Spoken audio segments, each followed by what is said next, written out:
Okay, sixth grade. Today we're going to start a new read aloud book called Bloomability. It's also by Sharon Creech, so it's the same author as the literature book we've been reading in class together. Sharon Creech is a fantastic author. A lot of her books are very similar. So what I want you to think about today is the last couple days we've been talking about how Walk Two Moons, Sharon Creech uses really interesting and creative language in her stories. So today I want you to listen for three different uses of creative language that Sharon Creech uses in this story. You could describe the setting, it could describe a character, it could also describe or just general language that the characters use. So I want you to be thinking about those things while I'm reading today. I'm going to read the first three chapters, and I'll probably tie together this book and Walk Two Moons. There's a few parts that I think you'll really catch on to once I start. So, Bloomability by Sharon Creech.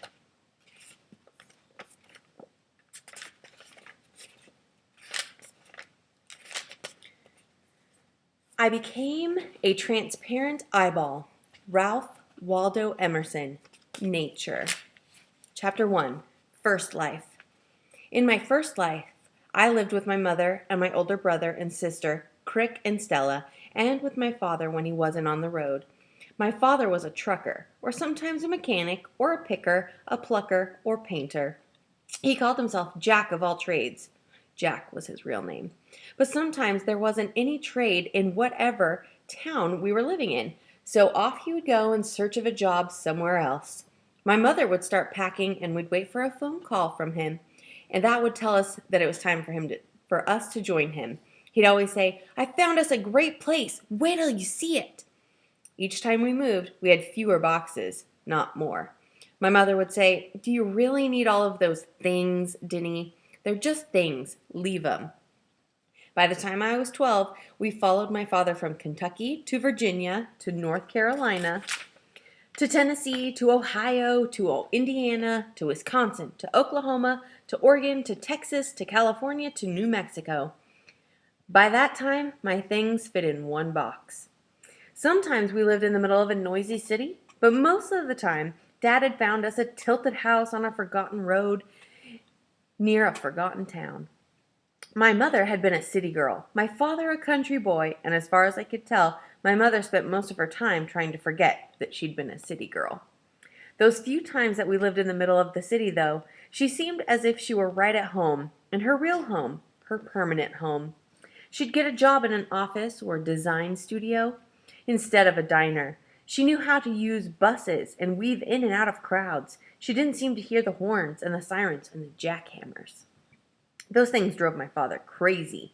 "I know there's work here," he'd say, "but there's too many bodies and cars everywhere. You're like to get killed just stepping off the road. No place to raise kids." My mother would be real quiet after he said something like this, and pretty soon he'd be off looking for a better place to live, and she'd be packing again.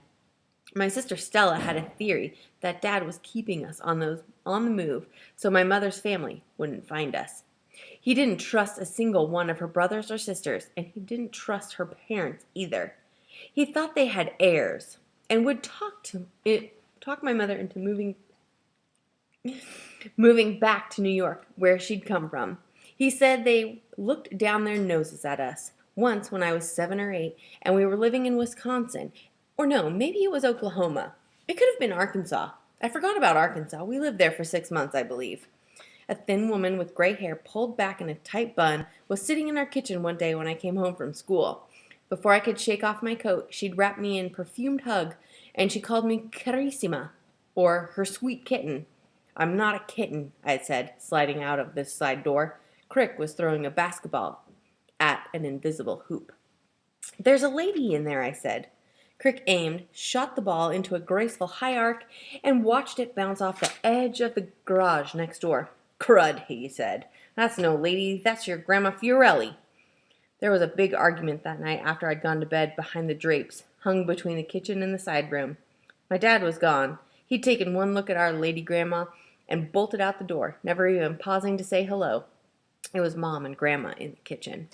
Mom was telling her how resourceful Dad was and how he could do anything and what a rich life we had. From the bed next to mine, Stella said, "Mom's a dreamer." In the kitchen, Grandma said, "Rich? This is a rich life?" My mother charged on. "Money isn't everything, Ma," she said. "And why you go and let him name that boy Crick? What kind of name is that? Sounds like he was raised in a barn." My parents had had an argument. Dad got to name any boys they had, and Mom got to name the girls. Dad told me he named Crick after a clear little creek that ran beside the house they'd lived in at one time. Once, when I used the word crick in a paper for school, the teacher crossed it out and wrote creek above it. She said crick wasn't a real word. I didn't tell Dad that. Or crick either. Mom named her first girl, my sister, Stella Maria. And then I came along, and she must have been saving up for me because she named me Dominica Santalina Dune. My name means Sunday Southern Wood River. I was born on a Sunday, which makes me blessed, Mom said. And at that time, we lived in the South, besides woods and a river. My name is pronounced in the Italian way, Domenica Santolina Dune. It's a mouthful, so most people just call me Dinny.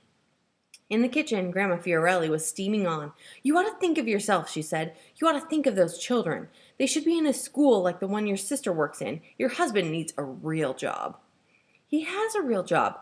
Every 6 months, basta," Grandma said. "Why he can't keep a job for more than 6 months at a time? What does he do anyway? Why he didn't go to college so he could get a real job? How are you going to get out of this mess?" "He's looking for the right opportunity," my mother said. "He could do anything at all. He just needs a break." Grandma's voice got louder every time she started up again. She was bellowing like a bull by this time. "A break? Hey, ridiculo! And how is he going to get a break if he doesn't even have a college education? Answer me that." "Everybody doesn't need a college education," my mother said. "When we come to this country, your father and I, we knew not a word of English, but you kids got a college education." Stella threw a pillow at me. "Don't listen, Dinny. Put your head under this and go to sleep." The pillow didn't drown out Grandma Fiorelli, though. She barreled on. "And what about you?" Grandma said to my mother. "There you are, a perfectly well-trained artist, and I bet you don't even have a paintbrush to your name." "I paint," my mother said. "Like what? Walls? Falling down? Peeling walls? Basta! You ought to talk to your sister." The next morning, Grandma Fiorelli was gone, and so was Dad. He'd gone looking for a new place to live. He'd heard of an opportunity, he said. And so we followed him around from opportunity to opportunity, and as we went, Crick got into more and more trouble. Crick said it wasn't his fault that every place we went, he met up with people who made him do bad things. According to Crick, some boys in Oklahoma made him throw rocks at the school windows, and some boys in Oregon made him slash a tire, and some boys in Texas made him smoke a joint, and some boys in California made him burn down a barn. Some boys in New Mexico made him steal a car. Every time we moved, Dad told him, "You can start over." And with each move, Stella got quieter and quieter. Within a week of our reaching a new town, there'd be boys pounding on the door day and night, wanting to see her. All kinds of boys. Tough ones, quiet ones, nerdy ones, cool ones. In California, when she was 16, she came home one Sunday night after having been gone all weekend with some of her girlfriends, supposedly.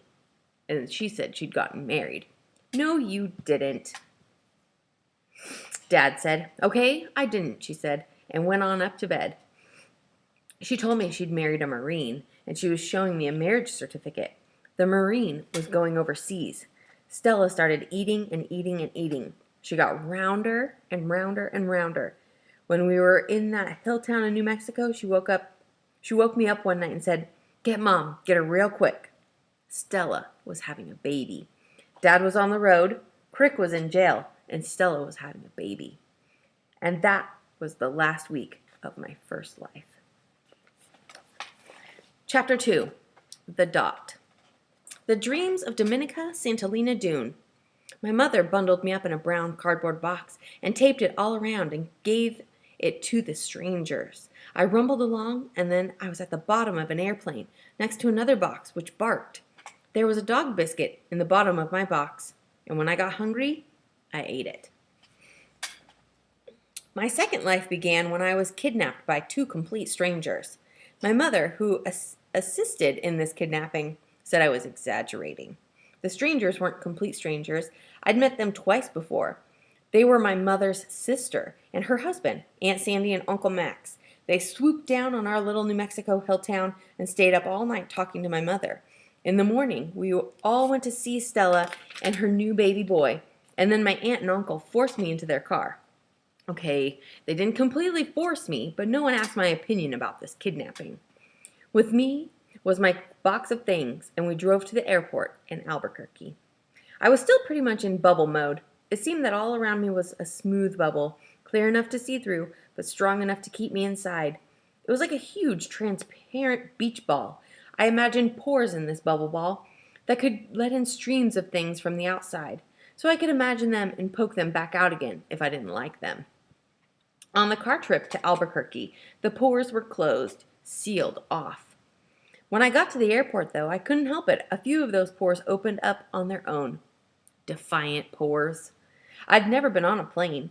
Uncle Max gave my box of things to a woman in a uniform. Aunt Sandy bought me M&Ms and an illustrated book of fairy tales. I was much too old for fairy tales, and I told her so, but she said, "I'll let you in on a little secret. I read them all the time. And I'm ancient." We sat in a room, and then we got in a line and walked down a tunnel and sat in narrow seats, and in this was the airplane. When the plane started speeding down the runway, I closed up my bubble tight, ready for the crash. I knew that plane wasn't going to go up in the air like it was supposed to. I bent over, held my knees in crash position, which is what a little card in the seat back told me you should do. Aunt Sandy patted my back.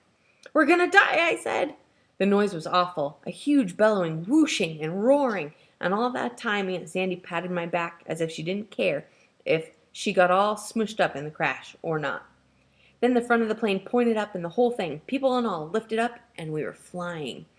Flying! My nose was against the window the whole way, all across the country.